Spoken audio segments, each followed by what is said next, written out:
Assalamualaikum warahmatullahi wabarakatuh. Alhamdulillahirabbil alamin wa bihi nasta'in wa ala umuri dunya waddin wa ala alihi washabbi ajmain. Amma ba'du. Pertama-tama, marilah kita panjatkan puja dan puji kehadirat Allah yang Maha Ghafur.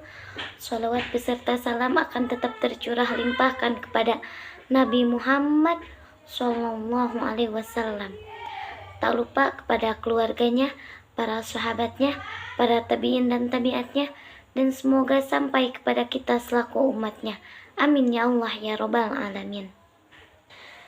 Di sini kami akan presentasikan hasil kerja kelompok kami dalam tugas pendidikan Pancasila dengan judul Pancasila sebagai Dasar Nilai Pengembangan Ilmu, yang beranggotakan 5 anggota, yaitu Hisam Farid dengan NPM 211002505, Fahri Fatul Bari dengan NPM 211002512, Azka Muhammad Mukti dengan NPM 211002511, Ima Rahmawati dengan NPM 211002120, dan Nurmilah dengan NPM 211002097. Baik, di sini saya akan memaparkan materi pertama, yaitu hakikat ilmu pengetahuan. Pengertian ilmu pengetahuan dan teknologi. Apa itu ilmu? Kata ilmu berasal dari bahasa Arab, yaitu alima, yang berarti pengetahuan. Pemakaian kata ini dalam bahasa Indonesia kita evaluasikan dengan istilah skin. Skin berasal dari bahasa Latin, yaitu scio, yang juga berarti pengetahuan. Ilmu adalah pengetahuan, namun ada berbagai macam pengetahuan. Dan apa itu pengetahuan? Pengetahuan secara etimologis, pengetahuan berasal dari bahasa Inggris, yaitu knowledge. Pengetahuan adalah kepercayaan yang benar. Menurut Galjaba, pengetahuan adalah apa yang diketahui atau hasil pekerjaan yang tahu. Pekerjaan tahu tersebut adalah hasil dari kenal, sadar, inisiatif, mengerti, dan pandai. Pengetahuan itu adalah semua milik atau isi pikiran kita. Perbedaan ilmu dan pengetahuan. Pada Kamus Besar Bahasa Indonesia, ilmu disamakan artinya dengan pengetahuan. Dari asal katanya, kita dapat ketahui bahwa pengetahuan diambil dari bahasa Inggris, yaitu knowledge. Sedangkan ilmu diambil dari kata skin dan peralihan dari kata Arab, yaitu alima, i'lam. Untuk memperjelas pemahaman, kita perlu juga dibedakan antara pengetahuan dengan sifatnya prailmiah dan pengetahuan ilmiah. Pengetahuan yang bersifat prailmiah yaitu yang belum memenuhi syarat-syarat ilmiah pada umumnya. Sedangkan yang bukan prailmiah adalah pengetahuan yang sudah memenuhi syarat-syarat ilmiah. Pengetahuan pertama disebut sebagai pengetahuan biasa, dan pengetahuan kedua disebut pengetahuan ilmiah.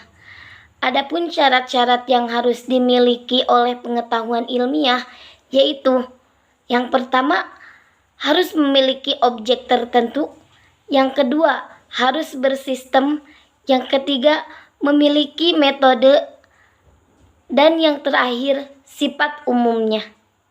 Selanjutnya yaitu perkembangan iptek. Manusia menemukan iptek karena manusia kembali pada jalan pikiran yang rasional. Setelah manusia berhasil memperdalam ilmu pengetahuan, maka produk dari ilmu tersebut adalah teknologi. Ilmu pengetahuan berkembang melangkah secara bertahap menurut dekade waktu dan menciptakan jalannya. Dimulai dari zaman pra-Yunani kuno, Yunani kuno, abad pertengahan, Renaissance, zaman modern, dan masa kontemporer. Zaman pra-Yunani kuno, yaitu pada masa ini manusia masih menggunakan batu sebagai peralatan. Zaman Yunani kuno, Yunani pada masa itu dianggap sebagai gedung dari ilmu dan filsafat, karena bangsa Yunani pada masa itu tidak ada lagi yang mempercayai metodologi. Zaman abad pertengahan, yaitu para ilmuwan pada masa ini hampir semua adalah para teologi. Zaman Renaissance ditandai sebagai era kebangkitan kembali pemikiran yang bebas dari dogma-dogma agama. Zaman modern ditandai dengan berbagai penemuan dalam bidang ilmiah. Zaman kontemporer, yaitu fisikawan termasyhur abad ke-20 adalah Albert Einstein. Pancasila sebagai dasar pengembangan ilmu pengetahuan dan teknologi. Iptek sebagai asas pembangunan dan sebagai salah satu bidang pembangunan yang sejajar dengan bidang pembangunan lainnya. Secara sadar kita mengakui dan memahami betapa pentingnya iptek bagi kehidupan bangsa dan negara kita, terutama dalam menjamin kesinambungan pembangunan nasional. Adapun nilai-nilai Pancasila sebagai pengembangan ilmu pengetahuan dan teknologi yang terkandung dari setiap sila-sila Pancasila diuraikan sebagai berikut. 1. Nilai ketuhanan sebagai dasar pengembangan ilmu. Sila pertama, ketuhanan yang Maha Esa. Sila ini memberikan dasar bahwa iptek tidak hanya memikirkan apa yang ditemukan, apa yang dibuktikan, dan apa yang diciptakan, tetapi juga harus dipertimbangkan maksud dan akibatnya. Apakah merugikan manusia dan masyarakat serta alam sekitarnya? Apakah tidak? Pengolahan harus diimbangi dengan pelestarian. Sila ini menempatkan manusia di alam semesta bukan sebagai pusatnya, melainkan sebagai bagian yang sistematis dari alam yang diolahnya. 2. Nilai kemanusiaan sebagai dasar pengembangan ilmu. Sila kedua, kemanusiaan yang adil dan beradab. Sila ini memberikan dasar moralis bahwa manusia dalam mengembangkan iptek haruslah dengan cara-cara yang beradab, harus berdasarkan pada hakikat dan demi kesejahteraan umat manusia. Iptek bukan untuk kesombongan, kecongkakan, dan keserakahan manusia, tetapi demi meningkatkan harkat martabat manusia. 3. Nilai persatuan sebagai dasar pengembangan ilmu. Sila ketiga, persatuan Indonesia. Sila ini mendasari bahwa iptek hendaknya dapat menumbuhkan rasa nasionalisme, rasa kebersamaan bangsa, serta rasa keluhuran bangsa sebagai bagian dari umat manusia di dunia. 4. Nilai kerakyatan sebagai dasar pengembangan ilmu. Sila keempat, kerakyatan yang dipimpin oleh hikmah kebijaksanaan dalam permusyawaratan perwakilan. Sila ini mendasari bahwa pengembangan iptek ini haruslah bersifat demokratis, artinya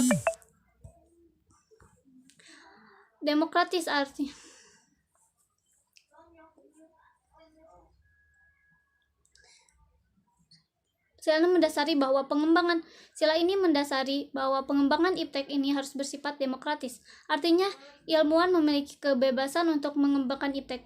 Namun, ilmuwan juga harus menghormati dan menghargai kebebasan orang lain serta memiliki sikap terbuka untuk dikritik, dikaji ulang, maupun dibandingkan dengan penemuan dari teori lainnya. 5. Keadilan sebagai dasar pengembangan ilmu. Sila kelima, keadilan sosial bagi seluruh rakyat Indonesia. Sila ini sebagai dasar dalam pengembangan iptek dalam menjaga keseimbangan keadilan dan kehidupan kemanusiaan, yaitu keseimbangan keadilan dalam hubungan dengan dirinya sendiri dan manusia dengan Tuhannya, antara manusia dengan manusia dengan masyarakat, bangsa dan negara, serta manusia dengan alam lingkungannya. Kalimat dasar Pancasila, yakni ketuhanan, kemanusiaan, kerakyatan, persatuan, dan keadilan merupakan fondasi yang paling kuat bagi bangsa Indonesia untuk mengembangkan iptek, bahkan menemukan iptek dengan syarat mutlak iptek tersebut tidak bertentangan dengan nilai-nilai Pancasila. Urgensi kedudukan Pancasila sebagai dasar pengembangan iptek. Urgensi Pancasila sebagai dasar nilai pengembangan ilmu menurut Surajio 2004 halaman 134 paling tidak ada 3 faktor penting sebagai indikator bahwa ilmu pengetahuan itu bebas nilai, yaitu ilmu harus bebas dari pengendalian, yakni bebas dari pengaruh eksternal sebagai faktor politik, ideologi, agama, budaya, dan unsur kemasyarakatan lainnya. Perlunya kebebasan usaha ilmiah, otonomi ilmu pengetahuan, terjamin kebebasan itu mencakup kemungkinan yang tersedia dan penentuan diri. C. Penelitian ilmiah tidak luput dari pertimbangan etis yang sering menghambat kemajuan ilmu karena nilai etis itu sendiri bersifat universal. Menurut sastra Prateja, setiap ideologi negara harus mampu. Kedudukan Pancasila sebagai landasan kebijakan pengembangan iptek diantaranya adalah A. Pengembangan ilmu pengetahuan harus menghormati keyakinan religius masyarakat. B. Ilmu pengetahuan ditunjukkan bagi pengembangan kemanusiaan dan dituntun oleh nilai-nilai etis yang berdasarkan kemanusiaan. C. Iptek merupakan unsur yang menghomogenikasikan budaya sehingga merupakan unsur yang mempersatukan dan memungkinkan komunikasi antar masyarakat. D. Prinsip demokrasi akan menuntut bahwa penguasaan iptek harus merata ke semua masyarakat. E. Kesenjangan dalam penguasaan iptek harus dipersempit terus menerus sehingga semakin merata. 2. Alasan diperlukannya Pancasila sebagai dasar ilmu pengembangan ilmu. Ditelusuri ke dalam hal-hal berikut. A. Pluralitas nilai yang berkembang dalam kehidupan bangsa Indonesia. Dewasa ini sering dengan kemajuan iptek menimbulkan perubahan dalam cara pandang manusia tentang kehidupan. B. Dampak negatif yang ditimbulkan kemajuan iptek terhadap lingkungan hidup berada dalam titik nadir yang membahayakan eksistensi hidup manusia di masa yang akan datang. C. Perkembangan iptek yang didominasi negara-negara barat dengan politik global ikut mengancam nilai-nilai khas dalam kehidupan. D. Alasan Pancasila dijadikan dasar pengembangan ilmu pengetahuan dan teknologi, yaitu poin pertama, kerusakan lingkungan yang ditimbulkan oleh adanya iptek mengakibatkan generasi yang akan datang menerima resiko rawan bencana. Dan poin yang kedua, penggunaan benda-benda teknologi yang menggantikan peran nilai-nilai luhur. Dan yang terakhir dari poin itu yaitu E, gaya hidup global menggantikan nilai-nilai kearifan lokal. 3. Dinamika dan tantangan Pancasila sebagai landasan pengembangan iptek. Tantangan terhadap Pancasila sebagai dasar pengembangan iptek di Indonesia. A. Kapitalisme yang menguasai perekonomian dunia, termasuk Indonesia. B. Globalisasi yang menyebabkan lemahnya daya saing bangsa Indonesia dalam pengembangan iptek, sehingga Indonesia lebih berkedudukan sebagai konsumen daripada produsen. C. Konsumerisme yang menyebabkan Indonesia menjadi pasar bagi produk negara yang lebih maju. Dan D. Pragmatisme yang berorientasi pada 3 ciri yaitu workability, keberhasilan, satisfaction, kepuasan, dan result, hasil. Kaitan Pancasila dengan keilmuan jurusan ekonomi syariah. Pancasila sebagai filsafat bangsa Indonesia mencerminkan sebagai kontrak rakyat, menjadi sumber nilai dari setiap praksis kehidupan yang berlangsung pada Pancasila. Sebagai filsafat bangsa memuat orientasi dasar bahwa aktivitas bangsa Indonesia seyogianya menjadikan Pancasila sebagai rujukan dalam kehidupan berbangsa dan bernegara.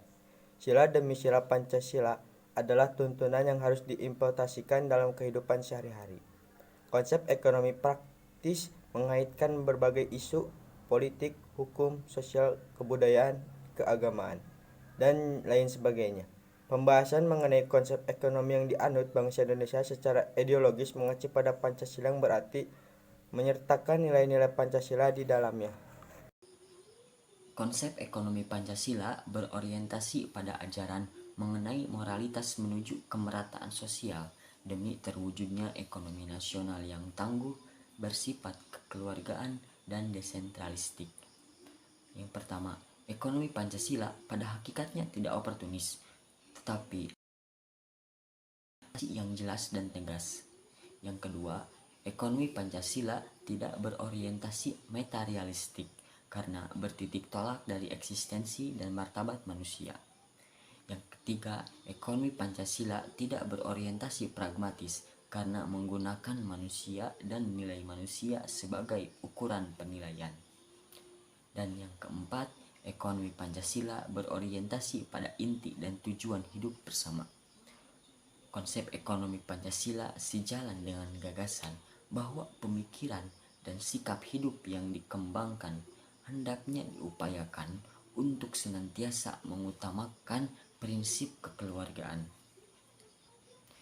Perekonomian syariah dalam perspektif Pancasila menjadi penting dengan pertimbangan ekonomi syariah yang semakin berkembang di Indonesia banyak dikelola oleh swasta, menunjukkan di mana posisi negara dalam konteks ini seiring dengan meluasnya isu desentralisasi, menguatkan dukungan masyarakat terhadap ekonomi syariah, mengingat ekonomi syariah bukan hanya menamakan atau melabelkan kata syariah saja dalam usahanya, melainkan memerlukan ketentuan Al-Quran dan Al-Hadis. Perkembangan praktik ekonomi syariah dari berbagai aspeknya telah menunjukkan catatan pertumbuhan baik dari sisi aset. Untuk kesan pesan dari kelompok kami, selama kami belajar Pancasila yang didosenkan oleh Pak Adi dan Pak Nana, kami mendapatkan ilmu Pancasila secara real, tidak hanya berdasarkan teori-teori, tetapi diiringi dengan diskusi dan contoh dalam kehidupan nyata.